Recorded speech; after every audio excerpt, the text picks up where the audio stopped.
¿Qué tal, amigos de Terraza Multimedios? Muy buenas tardes. Esta tarde muy agradecido con Manu Ureste que esté con nosotros. Manu, ¿cómo estás? Bienvenido. Muy bien. Bueno, yo no te decimos bienvenido a Orizaba porque ya conoces la zona, ¿no? Venimos Sí. platicando. Eres originario de Murcia, España. Así es, de Murcia, España, y bueno, conozco bien esta zona de Córdoba, Orizaba, Fortín, la conozco muy bien, le tengo mucho cariño y trabajé aquí 2 años en Córdoba, de 2008 a 2010, antes de irme a la Ciudad de México a Animal Político, y nada, muy contento siempre de venir por acá.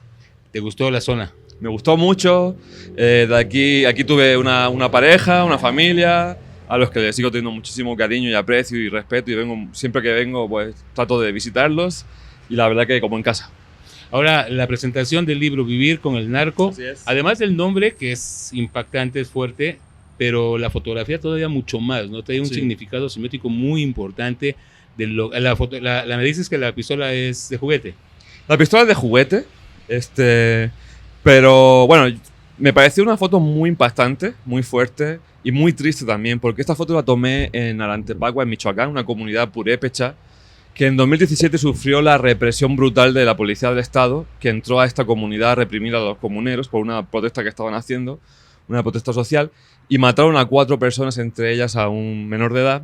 Y esa comunidad lo que decidió fue organizarse entre ellos, ¿no? Y expulsar a los partidos políticos, no hay un ayuntamiento, expulsó a las policías municipales, y entonces ellos organizaron su propia guardia comunitaria para defender los bosques madereros de la tala ilegal patrocinada por los cárteles de la droga, y pues con sus propios recursos están defendiéndose, ¿no? Entonces, en este lugar, en el Antepacua, los niños jugaban a que unos eran los comuneros, los buenos, y los otros eran los policías, los malos, ¿no? No me digas. Ya ves que siempre jugamos a que, los policías y ladrones, Ajá. ¿no? Pues aquí juegan a que los policías eran los malos y los Los comuneros los ladrones. buenos, ¿no?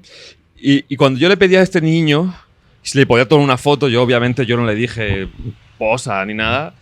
Sacó de su chamarrita esa pistola, que si bien es de juguete, pues me dejó un poco la sangre helada, ¿no? Cuando adoptó esa pose. Y aquí tuvimos que editar la foto para proteger su identidad, obviamente. Pero su gesto, su cara era como retador, ¿no? Retador, Como así, decir, así. aquí estoy, ¿no? O sea, Sí, para además el pose así Exactamente. es, a ver, éntrale, ¿no? o sea, aquí estoy para los chingadazos, perdón, pero para lo que haga falta, ¿no? Entonces, me pareció muy significativa, y cuando se la presenté a mi editor en Grijalbo, concluimos muy rápido que esta debería ser la foto de portada de este libro. Ahora, ¿por qué vivir con el narco? Ya, lamentablemente, hace unos días aquí en el noticiero platicábamos acerca de que nos hemos acostumbrado, ya es parte del paisaje la violencia, ¿no? Yo recuerdo cuando Milenio publica la primera, en su portada de hace muchísimos años, una cabeza decapitada, Sí. y decía Carlos Marín, en ese entonces director de Milenio, dice que era la primera y la última, y que volverían a publicar otra más cuando todo esto terminara, y esto lamentablemente en lugar de terminar ha crecido más, ¿no? Así es. Bueno, déjame contarle también a tu audiencia que Vivir con el narco es un libro de 17 crónicas a lo largo y ancho del país, desde la frontera sur, la frontera norte, pasando por las costas, etcétera, de historias de efectivamente cómo, como dice aquí Ricardo Rafael, ¿no? en la contraportada del libro, de cómo la violencia del crimen organizado se nos ha metido hasta por debajo de las uñas, ¿no? O sea, yo creo que desde que yo llegué aquí a esta región en 2008, que ya había un problema fuerte, ¿no? con el tema del crimen organizado, pero se escuchaba como muy, no sé, como más focalizado en ciertos lugares, ¿no? Se escuchaba mucho Ciudad Juárez, se escuchaba mucho Tamaulipas, también Veracruz, ¿no? Acapulco, pero eran como un poquito más focalizados. Yo siento que en estos 3 sexenios que ya llevo acá en México, el problema, lejos de contenerse con esta guerra contra el narco, pues se ha aumentado, ¿no? Es como si tiráramos una taza contra el suelo de cerámica y se esparciera por toda la sala, ¿no? Pues así creo que es lo que ha pasado con el crimen organizado, y se ha metido en nuestra propia vida, en nuestra vida cotidiana, ¿no? Hasta en los aspectos más, digamos, sí, normales, cotidianos. Ya dime quién no tiene alguna historia, si no propia, de algún familiar, amigo, persona, vecino, que por ejemplo no tenga un problema con la extorsión, ¿no? Con el famoso cobro de cuota. O que dices, no puedo viajar, ¿no? A tal hora porque no vaya a ser que haya un retén del crimen organizado, Lamentablemente, ¿no? es algo ya normal. Es algo muy normal. De hecho, además, veníamos platicando de eso, ¿no? Digamos que el crimen organizado ya dejó de ser este rollo de es que es el tráfico de drogas, es que si tú no te metes con ellos no tienes problema.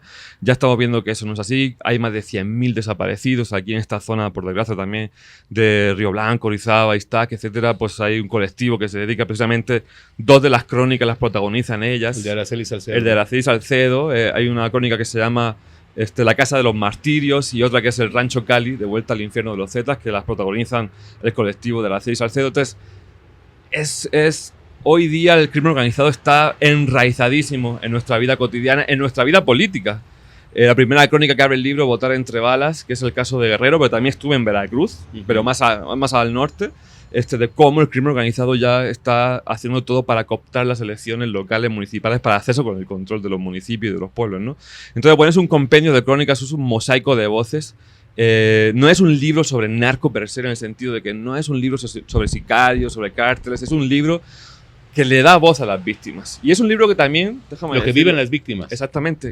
Que también busca ser un grito de rabia, un grito de dolor frente a la apatía. Precisamente esto que decimos, ¿no? Evidentemente estamos súper ya acostumbrados a la violencia, estamos ya de alguna forma rebasados, ¿no? Ya es como de una masacre, otra masacre. Y yo entiendo que a veces es difícil, ¿no? Leer un libro de este tipo, ¿no? Pero siento que el no hacerlo es darle también la espalda a las víctimas, es darle auge a la impunidad y es también ponernos a nosotros mismos el pie, porque no sabemos, por desgracia, en el país en el que estamos ahora mismo, si hoy o mañana podemos ser nosotros esas víctimas, ¿no? Víctimas directas o víctimas colaterales, ¿no? Exactamente. Ahora, mucho se habla de, y eso es obligatorio abordarlo, el sexenio pasado con su estrategia de abrazos, no balazos, lejos de contener, porque hablaba el expresidente de buscar las causas, pero no se detuvo ni las causas y el problema todavía está mucho mayor, ¿no? Sí, hay una de las crónicas que se llama México destruyendo el futuro. Es una crónica de las más duras, en la que yo entrevisto pues a varios jóvenes sicarios en Ciudad Juárez, en Chihuahua, y donde también voy a Jalisco, que es donde hay un gran problema de desaparición de jóvenes, ¿no? Y un poco este reportaje lo que plantea es, ok, esto que dices, el presidente dice que abrazos y no balazos, que ya se están atendiendo las causas de la situación, que allá hay una beca que se llama Jóvenes Construyendo el Futuro. Y de hecho él públicamente lo ha hecho y lo ha reiterado en varias ocasiones de que ya con estas becas no se reclutan a los jóvenes por parte del crimen organizado. Nosotros lo que hicimos en Animal Político y en esta crónica es probar que eso no es cierto. O sea, con datos en la mano, hicimos durante meses solicitudes de transparencia a todas las fiscalías estatales del país, a todos los sistemas de justicia del país, preguntando, ok, en estos últimos 6 años, ¿cuántos jóvenes de entre 0 y 29 años, niños, niñas, adolescentes y jóvenes hasta 29 años, han sido asesinados por delitos vinculados, o sea, han sido asesinados y han cometido delitos vinculados al crimen organizado, como que han cometido asesinatos, lesiones dolosas, narcomenudeo, posesión de armas de uso exclusivo del ejército, delitos federales, etc. Y lo que vimos es que, lejos de reducirse la cantidad de jóvenes asesinados en el país, pues aumentó un 60%. 60%. Con datos del INEGI, no son datos sacados de la manga, no son datos de quién sabe de otros datos, ¿no? Datos oficiales. Datos superoficiales del INEGI, ¿no? Y luego las fiscalías nos dicen que, lejos de disminuir los delitos cometidos por jóvenes vinculados al crimen organizado, pues también aumentó el número de jóvenes detenidos y presos por delitos vinculados al crimen organizado. Y una vez que tuvimos esta cantidad de información, que fue una labor muy, muy compleja de conseguir, lo que hicimos fue ir a los lugares donde estaban asesinando a más jóvenes, a Ciudad Juárez, por ejemplo, y entrevistar a chavos que están en el cártel de la Línea, que están en el cártel de los Mexicles, y preguntarle, oye, ¿tú con una beca te puedes salir del cártel? ¿O no hubieras entrado al cártel? Y todos te dicen que no, obviamente. O sea, te hubieran quedado con el dinero de la beca. Y aparte tener los ingresos. Porque el tema del reclutamiento es multifactorial. No solamente es una beca, no solamente es la pobreza. Hay lugares donde llega el cártel y dice, estos 10 jóvenes a la camioneta. Y el que no quiera participar en esto, a la fosa. Desaparecidos y a la fosa. Eso pasa muchísimo. Luego también hay lugares donde no hay oportunidades, efectivamente, y donde la única oportunidad es o migrar a Estados Unidos o el cártel. Y luego también hay muchos lugares donde los jóvenes, también hay que decirlo, en algunos casos, no digo que sea así en todos, obviamente, pero hay una fascinación por esta narcocultura, por este anhelo de, yo quiero, pues, tener una troca, llevar una pistola, tener un respeto, tener, no sé, mujeres, etcétera, ¿no? Ahí también estamos fallando a nivel educativo y cultural, ¿no? Entonces, no solamente con una beca, que puede ser un buen esfuerzo gubernamental, no digo que no, pero solamente con una beca no se acaba en automático el reclutamiento de jóvenes, ¿no? Ahora, tú platicaste con narcos, con sicarios. Sí. Con sicarios de edad. ¿Qué te dicen? ¿Qué te dicen ellos de entrada? ¿Qué es lo que te dicen? ¿Por qué están ahí? Algunos a lo mejor están obligados, a lo mejor otros por gusto, pero ¿qué es lo que te dicen? ¿Qué es lo que te contaron ellos? Mira, en esta crónica de México Destino en el Futuro abrimos... A mí me gusta mucho, yo soy muy visual a la hora de escribir. Me gusta mucho iniciar como con escenas, ¿no? Evidentemente basadas en lo que yo he visto y he documentado. No es ficción, no es literatura, es una escena, digamos, recreada desde el periodismo. No recreada, sino reflejada desde el periodismo. Y, por ejemplo, entrevisto a un chico, él tenía 25 años, en Ciudad Juárez, y él me cuenta que él había sido halcón de uno de los cárteles de ahí de Ciudad Juárez, y que él era el halcón de su hermano, que era el sicario. Y que él, al hermano lo mataron brutalmente delante de él, porque traicionó al cártel, empezó a vender para otra banda delictiva, digamos, rival de este cártel, lo cacharon, lo mataron delante de él y le dijeron, bueno, tú a partir de ahora vas a trabajar solamente para nosotros. Pero bueno, él fue detenido, estuvo en la cárcel y cuando salió estaba intentando, digamos, salir de ese mundo, ¿no? Pero él lo que nos cuenta en esta crónica es que él entró a este mundo porque era un niño de 8 años, su mamá trabajaba como trabajadora sexual, como prostituta, y lo que hacía la mamá era drogarlo con heroína a los 8 años. Caray. Para que la dejara en paz, ¿no? Para que los clientes llegaran a la casa y el niño se enterara lo menos posible de lo que sucedía ahí. Cuando la madre fallece, víctima de la drogadicción, etcétera, etcétera, él tiene 14 años, nadie en la familia se quiere hacer cargo de un chavo de 14 años conflictivo, se queda en la calle y en la calle se junta con su hermano mayor y el hermano le dice, vamos, vente que tengo un jale para nosotros, y así es como empiezan a trabajar para el cártel, ¿no? Primero les ofrecen pagarles con droga, porque como están enganchados a la droga, pues les pagan con droga. Cosas sencillas de, pues ya tienes que llevar un paquete de aquí para allá, no preguntes qué es. Luego después, pues avísame si viene la policía o el ejército. Y ya lo último, pues bueno, tú vas a ser el sicario y tú el halcón que va a buscar a la persona que hay que eliminar, ¿no? Esa es un poco la historia que nos cuenta. Y esta crónica también termina con una postdata que es otra entrevista en una casa de seguridad ahí en Ciudad Juárez a otro sicario. Y bueno, pues yo recuerdo que yo le preguntaba un poquito una historia más o menos similar, pero yo le preguntaba, bueno, ¿y tú tienes sueños como joven que eres? Y él me dijo, yo si pudiera pedir algo o si pudiera tener un sueño sería no haber entrado nunca a esto. Pero inmediatamente se dio cuenta que quizá era algo imprudente de su parte decir eso, y inmediatamente dijo, bueno, pero yo estoy al 100 con la banda, yo aquí ponemos respeto, rectificó. Pero hubo un momento en el que cuando tú ya hablas con él, empiezas a tomar con una cierta confianza, son personas normales también en cierto sentido. ¿No? ¿Encontraste sentimientos en ellos o son tipos fríos que a lo que van, son robots que van a matar? No, lo que yo encontré, a los que yo entrevisté, son chavos muy dañados. Muy, muy dañados. O sea, de que ya saben que está muy difícil que poder dar vuelta atrás en sus vidas. Porque ya el primer chavo que entrevisté, él me decía, yo iba todo el día drogado para olvidarme de todas las cosas que tengo que hacer. O sea, vamos drogadísimos. Cuando te encargan matar a otros chavos, a gente, tienes que ir así porque a mí me decía, nunca te acabas de acostumbrar a algo así, ¿no? Y el último chavo que entrevisté para esta, digamos, postdata de esta crónica, yo sí lo veía con sentimientos. O sea, nunca lo vi. O sea, yo le preguntaba, bueno, ¿qué tuviste que hacer para entrar al cártel, no? Y me dijo, bueno, pues tuve que matar a 10 personas. ¿10 personas? Sí. Porque también le dije, bueno, ¿y cuándo perdí? O sea, ¿cuántos llevas? Me dijo, no, pues ya a partir de los 10 ya no, deja de contar, ¿no? Entonces, claro que ponerte delante de un sicario y preguntarle eso y que te responda eso y tener sus manos así como estamos tú y yo ahora mismo de cerca, claro que fue una entrevista de las más duras que he hecho en mi vida. Me temblaban las piernas, literal, ¿no? ¿Qué tuviste que hacer para lograr la entrevista? Este fue un trabajo de mucho pre-reporteo, ¿sabes? O sea, fueron como un par de meses en los que yo conozco muchas fuentes en Chihuahua, por mi trabajo también como periodista, que he hecho crónicas de migrantes y todo esto. Y cuando yo les planteé a estas fuentes, buenas fuentes de confianza, oye, necesito entrevistar a jóvenes que hayan estado o que estén en activo en algún cártel de la droga o banda delictiva, me dijeron, bueno, va a estar muy difícil pero vamos a ver si se puede, ¿no? Entonces, estas fuentes contactaron a otras fuentes de mucha confianza y que nos dijeron, miren, es muy riesgoso, pero si ustedes quieren ir, vamos. Es una casa de seguridad, nada más no digan dónde está, ni en qué colonia, ni den descripciones de la casa. Los chavos seguramente no van a querer, pues obviamente que le graben la cara ni nada de eso. La verdad que si no tienen acceso a entrar y grabar, solamente que nos pidieron no grabar caras y distorsionar la voz, ¿no? Pero digamos que sí fue una labor de por lo menos un par de meses de estar y que sí, que no, que es muy peligroso, pero déjame ver, tenemos que encontrar a las personas adecuadas porque al final estas fuentes conocen a este tipo de personas, pero dentro de los grupos yo creo que también hay pues niveles, ¿no? Hay gente que a lo mejor de plano no se prestarían nunca a algo así o que sería demasiado peligroso y otros chavos que son más soldados del cártel que a cambio a lo mejor de que, no sé, con estas fuentes tienen una relación de amistad o de confianza, pues nos dejaron entrevistarlos.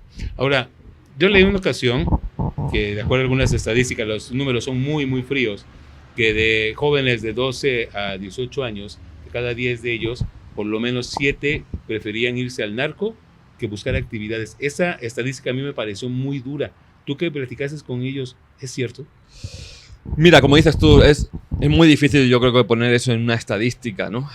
Pero no me suena descabellado, la verdad. O sea, allá en Juárez también entrevistamos a otros jóvenes que no estaban en grupos delictivos, pero sí estaban en conflicto con la ley, ¿no? Que empezaban a cometer los pequeños primeros hurtos, que los detuvieron por narcomenudeo, ¿no? Y entrevistamos a una chava, tendría 17 años, era menor de edad, ¿no? Y ella me decía que trabajaba en un puesto de hamburguesas allá en Ciudad Juárez y que muchas veces lo que sucedía era que llegaban los halcones o los sicarios de los cárteles y les decían, toma, guárdame este paquete. Oye, es que no, que me lo guardes o ya sabes lo que hay, ¿no? Entonces tienen que guardarlo, llega también la policía y al final a quien se llevan es a la chava, ¿no? Entonces, ya desde muy jóvenes también están afectados por el crimen organizado. Son jóvenes que han nacido en la guerra contra el narco, ¿no? Es una generación, pues, no me gusta decir perdida, obviamente, pero es una generación que sí está muy impactada por la violencia. Imagínate el niño de esta portada, ¿no? Claro, ya está totalmente impactado para toda su vida por la violencia. Y luego, sí, he escuchado, ¿no? De viva voz de estos jóvenes, ¿no? Que hay algunos que están muy impresionados por la narcocultura y sobre todo por ver esto, ¿no? De que de pronto, por ejemplo, hay una de las crónicas que se llama La vida en tierra de Chapos, que es también en la zona del Triángulo Dorado, entre Chihuahua, Durango, Sinaloa, así, donde una niña de apenas 13 años, que también es víctima porque a su padre lo desapareció la policía, de pronto llega a la casa donde estoy haciendo la entrevista a la madre por ese caso de desaparición, llega a la casa bien entusiasmada diciendo que los sicarios han ido a su escuela y se han llevado a los muchachos a trabajar. Entonces la madre espantada le dice, ¿cómo voy a trabajar? Sí, llegan y se los llevan a sembrar marihuana. Yo también quiero. Porque pues, le dan $100 todos los días y luego los ves así bien chingones por el pueblo, las camionetas, con las armas y todo, ¿no? Al final un niño o un adolescente son muy vulnerables y lo que ven es, oye, pues si fulanito estaba en la escuela, de repente ya no está en la escuela, pero pues trae un montón de dinero en la bolsa, trae camisas de marca, trae que va en una troca, que viene imponiendo respeto, que la gente le tiene miedo, el niño dice, yo también quiero eso. Claro. ¿Para qué voy a estar aquí estudiando? ¿No? Entonces, no es tanto. Evidentemente son, para mí, en esta investigación que hicimos de los jóvenes afectados por la violencia, aunque muchos de ellos sean, digamos, los victimarios de otros jóvenes, yo considero que son víctimas, porque al final de cuentas son víctimas de su contexto, son víctimas de falta de oportunidades, son víctimas también de una falta de oportunidad educativa, cultural, y son víctimas del propio entorno donde han nacido y crecido y de esta guerra contra el narco, ¿no? No, pues bastante complicado. Ahora, vi una entrevista que te hicieron en un portal, ¿verdad? Acerca de cómo el narco ha crecido en este país. Hablábamos hace muchos años en la década de los 70, que el narco siempre ha existido. Eso, sí, claro. Pero había cierto respeto y ciertas formas de trabajar. Hoy ya es prácticamente incontrolable todo esto. Realmente todas las esferas del poder en todos los niveles de gobierno están invadidas por el narco. Yo creo que sí. O sea, evidentemente no puedo decir que todas al 100%, pero creo que uno de los grandes problemas que tenemos en México es que efectivamente el crimen organizado hace tiempo que se metió a todas las esferas del poder político, o sea, a todos los niveles, ¿no? Y te digo, en esta crónica que abre... Hablamos desde el Ejecutivo, Legislativo, Judicial, gobiernos municipales, estatales. Sí, yo creo que sí, o sea, no sé en qué medida en cada uno de esos niveles que acabamos de mencionar, pero es evidente que sí. Por eso también está ahora la preocupación en torno a esta reforma judicial que va a haber, ¿no? En estas elecciones que va a haber de jueces. Si ya hemos visto clarísimamente que el crimen organizado está metido en las elecciones, sobre todo municipales, ¿no? Porque es donde tienen sus pequeños cotos de poder. A ellos les interesa mucho tener el control de las policías locales, de las policías de tránsito, del cobro de impuestos, del poder ejecutivo que puede tener una presidencia municipal, ¿no? Ahora, pues vamos a ver qué tanto se pueden meter o se pueden infiltrar en el poder judicial, ¿no? Digo, evidentemente no dudo que ya estén, ¿no? Pero no sé a qué nivel, ¿no? Yo iba a trabajar con carta abierta completamente, ¿no?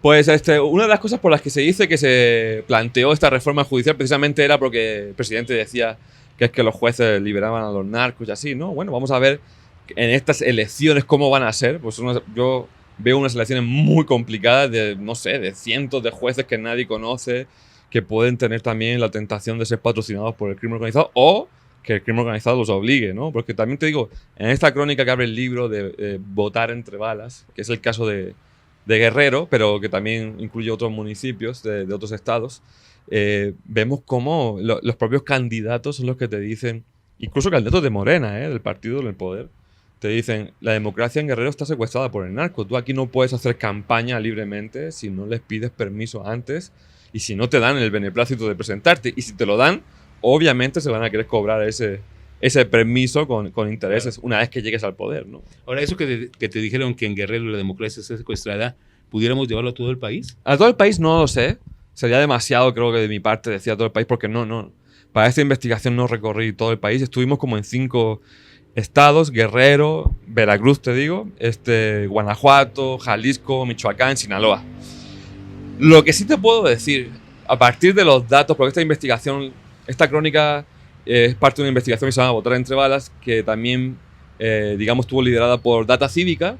Ellos recopilaron muchísimos datos en todo el país de agresiones a candidatos, precandidatos, personajes políticos, funcionarios de casilla, etc.